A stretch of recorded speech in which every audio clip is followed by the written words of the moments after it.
Anong August 8, 2026? Ay, August 2. August 2, 2026. So, nagsimula yung pagmamahal natin.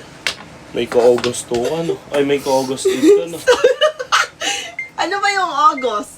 8. Yun kasi naisip ko ilagay 8. Totoo naman, ano August?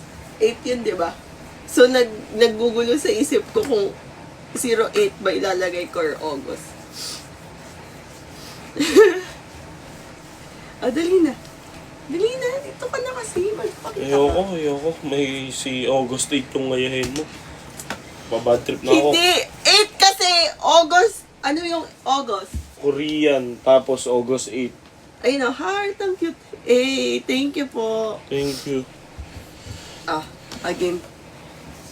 Ikaw magsulat, lab. Dito. Dito. Yeah, dito? Oo. Tasan yung... Dito. Lalagyan pa ba ng pangalan natin? Huwag na. Date Dito lang. Oo. When? 08.0. Kung ano yung nasa ring natin, ayan, no? Ayun, tingnan mo yan, no? 08. Pag sa akin talaga, bagsak-bagsak lang. Ay, ito yung sa'yo. Akala ko. 0.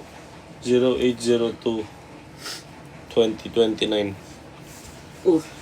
Ba't naging 2029, pare? Hindi ganyan. Dot 08.02.26.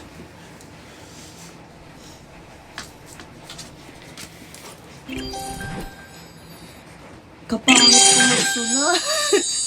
Ang pangit nga ni sulat mo, Lab. Parang ayoko. Upo tayo doon sa kama. Para mas madali. Kasi Ang pangit. iba yung angle of attack. Titan.